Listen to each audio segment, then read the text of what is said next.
جلوہ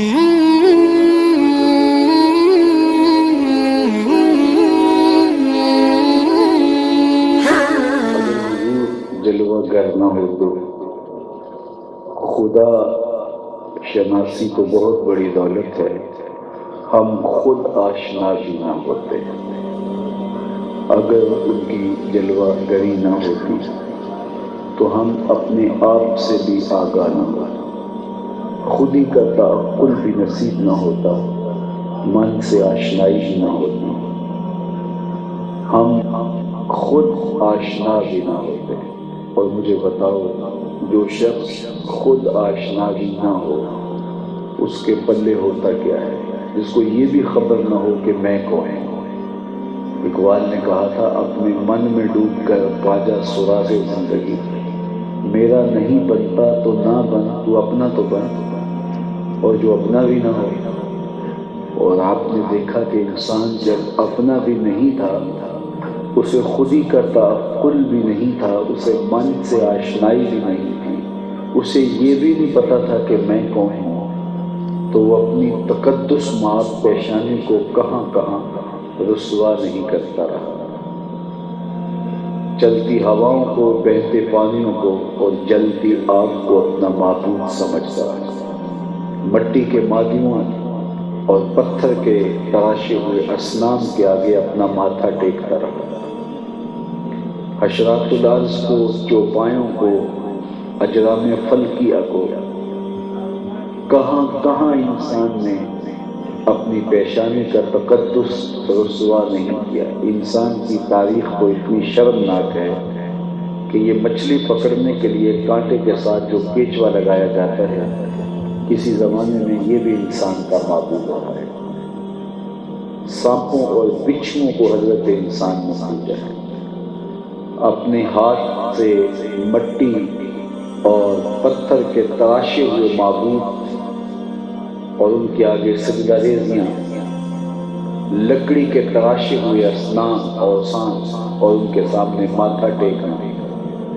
انسان نے اپنے آپ کو کہاں کہاں رسوا نہیں کیا۔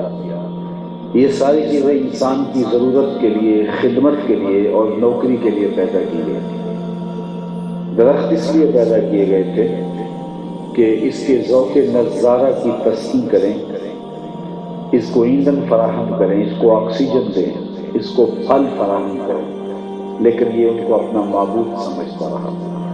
اجرام فلکیہ اس کی راہوں میں روشنیاں اجالنے کے لیے اور اس کی نگاہوں کو قرار دینے کے لیے پیدا کیے گئے تھے، لیکن یہ ان کو اپنا معبود سمجھتا رہا۔ جانور سواری کے لیے، بار برداری کے لیے، دودھ اور گوشت کی ضروریات کو پورا کرنے کے لیے پیدا کیے گئے تھے، لیکن یہ ان کو اپنا معبود سمجھتا رہا۔ یہ تو میرے حضور نے آ کے بتایا، میاں یہ تیرے معبود نہیں ہیں، یہ تیری دہلیز کے نوکر ہیں۔ وَالَّذِي خَلَقَ لَكُم مَّا فِي الْأَرْضِ جَمِيعًا، کائنات کا چرخ تیرے گرد گھوم رہا ہے، تو مقصود کائنات ہے۔ چاند، سورج، ستارے تیرے معبود نہیں ہیں، تیری دہلیز کے گداگر ہیں۔ نہیں تو دیکھ، چاند کو پوچھتا ہے، یہ دیکھ انگلی اٹھتی ہے اور وہ ٹکڑے ہو کے قدموں میں آتا ہے۔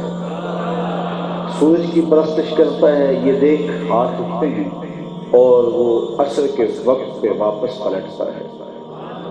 درختوں کو پوچھتا ہے، جا میں نہیں تو ہی کہہ دے تمہیں اللہ کا رسول بلا رہا ہے۔ درخت دوڑتے ہوئے قدموں میں سلامی دینے آتے ہیں۔ پتھروں کو پوچھ رہا ہے، دیکھ مٹھی ابو جہل کی ہے اور پتھر کلمے محمد عربی کے پڑھ رہے ہیں۔ اب انسان کو سمجھ آئی کہ میں کون ہوں اور میں کیا ہوں۔ اس کی خود سے ملاقات حضور کی دہلیز سے ہوئی۔ اگر یہ دہلیز نہ ملتی، یہ چوکھٹ نہ ملتی، تو خدا سے ملاقات تو دور کی بات ہے، یہ خود سے بھی نہ مل پاتا ہے۔ آج انسانیت کا بھٹکا ہوا قافلہ کہاں ہوتا اگر حضور نہ آتے، اور یہ کس طرح خود نہ آشنا ہوتا۔ کسی نے کہا تھا، نہ خیرت کی روشنی تھی، نہ جنوں کی آگے، نہ خیرت کی روشنی تھی، نہ جنوں کی آگے ہی تھی، تیری رہبری سے پہلے یہ جہاں جہاں نہیں۔ زندگی کا سارا جمال اور زندگی کا سارا حسن کائنات کو دیا ہے تو آمنہ کے لال نے دیا ہے۔ آج شعور اور آج نور و نکھر، عقل و خرد کی یہ تابانیاں اور فہم و ادراک کے اجالے جو حضرت انسان کو حاصل ہیں، یہ حضور کی دہلیز سے انسان کو حاصل ہوئے، ورنہ یہ آج بھی بھٹک رہا ہوتا۔ درختوں کو، حشرات الارض کو، چوپایوں کو، جلتی آگ کو، بہتے پانیوں کو، چلتی ہواؤں کو اپنا معبود سمجھنے والا، پتھروں کے آگے اور مٹی کے بنے مادوں کے آگے سجدہ ریز ہونے والا، جب اپنی خودی سے آشنا ہوتا ہے تو اس کا لہجہ تبدیل ہو جاتا ہے، اس کی ٹون ہی بدل جاتا ہے۔ اب وہ کہتا ہے فرشتہ کہنے سے میری توقیر گھٹتی ہے، میں مسجود ملائک ہوں، مجھے انسان بنا۔ اس سے اب پتہ چلا کہ میں کون۔ اے تماشا گاہ عالم روئے تو کجا بہرے تماشا بھی رہی، دنیا تو تیری تلاش میں نکلی ہے، تو کدھر بھٹک رہا تھا۔ اس عالم رنگ و بو میں انسان کو اس کی ذات سے اگر کسی نے شناسا کیا ہے تو وہ آمنہ کے لال ملا، جس نے حضرت انسان کو اس کی اپنی ذات سے ملاقات کروائی ہے۔ اور اگر وہ جلوہ گر نہ ہوتے، اگر وہ تشریف نہ لاتے تو انسانیت کا قافلہ آج بھی اندھیروں میں بھٹک رہا ہوتا اور آج بھی ظلمتوں میں کھویا ہوا ہوتا۔